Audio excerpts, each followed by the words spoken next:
इरफान कोकर साहब chairman LPG distributor association के हमारे साथ मौजूद हैं। उनसे जानेंगे ज़रा कि कमर्शियल सार्फिन और घरेलू सार्फिन की मुश्किलात इस वक्त किस हद तक बढ़ चुकी हैं। तो इरफान कोकर साहब, बहुत शुक्रिया प्रोग्राम के लिए आपने वक्त निकाला। ये जो 18 रुपये 52 पैसे फ़ी किलो का इजाफा इस वक्त ये किया गया है, ये कितना बड़ा इजाफा है? इससे एक घरेलू सारिफ और एक कमर्शियल सारिफ किस हद तक मुतासिर होगा? इस वक्त जो एलपीजी की प्राइस बढ़ी है और मैं समझता हूँ कि 2016 की पॉलिसी को हमें रिव्यू करना होगा। आप देखें 2016 आज से 8 से 9 साल कबल जो एलपीजी की इंपोर्ट थी वो 20 से 30% थी। आज एलपीजी की इंपोर्ट 60% है। हमें अपनी पॉलिसी पे जो ना रिव्यू करना पड़ेगा। हमने उसको रेगुलर ड्यूटी लगाई इसलिए थी कि जब शायद खान अब्बासी साहब ने रखा कि 800 रुपए से सिलेंडर कभी भी ऊपर ना जाए, जब जाए तो हम लोग जो रेगुलर ड्यूटी हमने लगाई थी, आरडी लगाई थी, ताकि वो पैसा इस मद में खर्च करें कि लोगों की गुफ्त खरीद, जब इंटरनेशनल कीमत बढ़े तो लोगों को गुफ्त खरीद तक लाने के लिए। अभी मैं समझता हूँ कि लोगों की गुफ्त खरीद से बाहर होगी एलपीजी, और कुदरती गैस आपको पता घरों में आएगी। जब आती अरबों रुपए सूट और खरबों रुपए की दोनों कंपनी एसएजीसी और एसएनजीपीएल दोनों डिफॉल्ट कर चुकी है। लिहाजा हमें एलपीजी पॉलिसी 2016 को रिव्यू करना पड़ेगा, वो ताकि एलपीजी सार्फिन को सस्ती गैस हम मैसर कर सकें। एलपीजी पॉलिसी 2016 को इस अंदाज में देखना पड़ेगा कि हम आवाम को सस्ती गैस कैसे दे सकते। देखिए, हाँ, हुकूमत का भी कुछ नहीं जाएगा। हुकूमत अपने पास से कुछ ना दे, सिर्फ इस पॉलिसी को रिव्यू करे। जो पैसा इस मत में देखे, एलएनजी पे हमने अरबों रुपए खरबों रुपए हमने बर्बाद लुटा दिए लोगों को। दोनों सुई गैस कंपनियों ने सुई गैस की मद में लुटा बर्बाद कर दी है, लेकिन हम अरबों रुपए टैक्स देते हैं, वहां पे अरबों रुपए टैक्स की छूट दी जाती है। अब एलपीजी इंडस्ट्री पाकिस्तान में जो उसको इंडस्ट्री का दर्जा मिलना चाहिए बाकायदा। कि दूसरी बात ये कि एलपीजी गरीब का फ्यूल है। जो गरीब का फ्यूल है आज वो अगर उस पर रिव्यू नहीं करेंगे, अगर उसको हम देखेंगे नहीं, तो जिस तरह लोगों की गुफ्त खरीद से ये बाहर होता जा रहा है, और उसके बाद क्वालिटी इंश्योर नहीं है, लोगों के पास क्वालिटी गैस मिलनी चाहिए लोगों को। और दूसरी बात ये कि ओगरा एलपीजी की जो कीमत है किलो की जारी नहीं करता, ये मैं आपको बता दूं। अच्छा। कि किलो की कीमत ना जारी करने की वजह से कि लूट तो सूट कितनी हो रही है। आज 300 रुपए किलो के लोग सोशल मीडिया पे बहुत ज्यादा जो गालियां दे रहे हैं या बहुत बुरा भला कह रहे हैं एलपीजी इंडस्ट्री को, लेकिन हमारे अदारों को चाहिए जागना चाहिए। इस वक्त बात यह है कि एक कीमत का कोई ना कोई तो तयन होना चाहिए, ताकि किलो की कीमत का कुछ तयन, ताकि आर्टिकल 29 के तहत तमाम तरह इख्तियार डिप्टी कमिश्नर और असिस्टेंट कमिश्नर के पास है। ये उसमें जो इख्तियार दिए गए हैं उसमें शीट नंबर 4 में। तो इरफान साहब, ये जिस पॉलिसी का आप जिक्र कर रहे हैं 2016 की, ये एक्चुअल इस पॉलिसी के जो बुनियादी नुकात थे और बुनियादी मकसद था इस पॉलिसी का, वो था क्या जिसको आप रिव्यू करने की बात कर रहे हैं? क्या उसमें ये नुकात शामिल नहीं थे कि ये एक गरीब का फ्यूल है और इसको सस्ता होना चाहिए, सुई गैस से आसान शराइत पर ये लोगों को फराहम की जाए और आसान कीमत पर मिले, थोड़ी सी कम हो इसकी कीमत?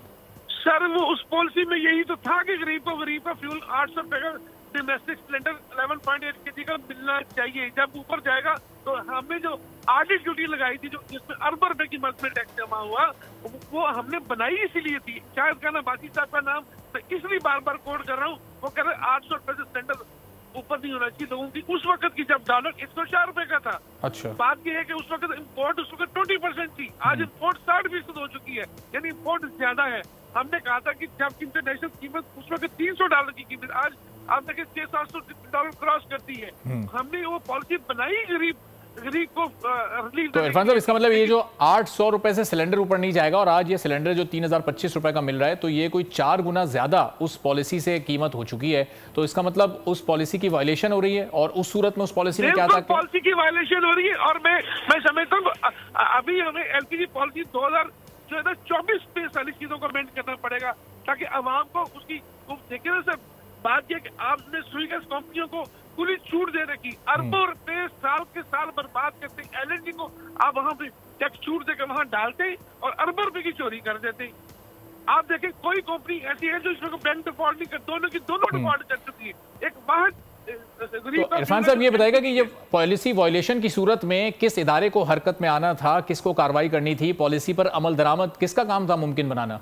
सर, वजारत पेट्रोलियम ने पॉलिसी बनानी होती, कोई भी पॉलिसी जो है वो उसकी वजारत बनाती है, और इम्प्लीमेंटेशन के लिए, मॉनिटरिंग के लिए एक ही अथॉरिटी है जो ओगरा अथॉरिटी है, जिसको इसको मॉनिटर करना होता है।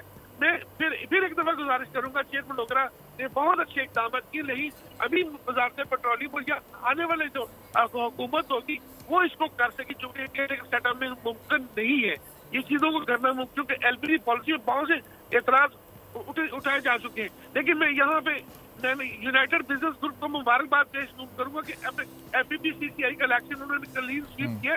हम एफपीसीसीआई से गुजारिश कर रहे हैं कि एक फोरम ऐसा बनेगा जिसमें चेयरमैन ओगरा भी बैठेगा, मिनिस्टर पेट्रोलियम भी बैठेंगे, उसमें डीजी गैस भी बैठेंगे और एक्सप्लोसिव वाले भी बैठेंगे। हमें सस्ती गैस कैसे दी जा सकती है, एलपीजी और गैर टेंडर का खात्मा कैसे हो सकता है। तो अब इरफान साहब, क्या ये नई पॉलिसी लाने से पहले या रिव्यू करने से पहले जो पुरानी पॉलिसी की वायलेशन है उसके जिम्मेदारों का तयन करना पड़ेगा? कहां से ये वायलेशन स्टार्ट हुई और जब ये पहली बार वायलेशन हुई उसके बाद आपने आवाज उठाई, आप लोग के कुछ डायलॉग्स हुए, हुकूमत के सामने आपने ये मामला रखा? सर मुझे ये आपका जो सवाल है मुझे इतनी तकलीफ देता है कि मैंने हर फोरम पे आवाज उठाई है, यार मेरी टेंडर हो, यार मेरी गैस हो, एक्सप्लोसिव डिपार्टमेंट हो, मैंने हर जगह हर फोरम पे मैंने ये आवाज उठाई है। इसलिए आवाज उठाई है कि आवाम को रिलीफ मिलती है। सर ये मासूम जाने जाती है, ये बाकी चीजें शालम मार्केट में देखे बरमार 2 नंबर स्टैंडर्ड, पाकिस्तान पूरे में हार्डवेयर दुकानों में जो स्टैंडर्ड लटके पड़े हैं, ये जो सारे बम हर घर में पहुंच चुके हैं। सर CO2 की मिक्सिंग हो, मैंने आईजी राजा रिफर का बेहद मशहूर, उन्होंने डीएजी हेडक्वार्टर की ड्यूटी लगाई, मैं अभी 2 रोज पहले ये खत्म करके आया हूँ। वहाँ पे 11 जाने गई है सर CO2 मिक्स में चक्कर में जी पन्नू आकल ने। इसी तरह जो एलपीजी कीमत की बात है वो मैं बार बार, मेरे अलावा आप एक नाम बता दें जो अवाम की बात है, सस्ती एलपीजी की या प्यारी एलपीजी की या कुछ चीज। तो इरफान साहब ये बताएं कि ये अब आप लोग की डिमांड क्या है कि ये एलपीजी पर, ये ओवरऑल गैस पर क्या सब्सिडी दी जाए हुकूमत की तरफ से? चूंकि हुकूमत ही कहती है कि हम महंगी गैस खरीद कर सस्ती तो नहीं बेच सकते। हमें हुकूमत से कुछ नहीं चाहिए, हमें चाहिए कि जो बंदे नीयत के साथ अवाम की बात करें, अवाम को सहूलत देने की वो बैठे। यहाँ पे अजारादारी या जो निजाम पहले से देखे, मैं फिर कह रहा हूँ 9 साल गुजर गए उस पॉलिसी को, हम उसको लेके चल रहे। वो पॉलिसी अभी मैं कह रहा, एलपीजी पॉलिसी 2024 में अवाम को रिलीफ देने की बात की जाए। हमने सुई गैस वालों को घरों में नहीं है, हम अगर एलपीजी है तो एलपीजी। सब्सक्राइब करें और बेल दबाएं ताकि कोई खबर रह न जाए।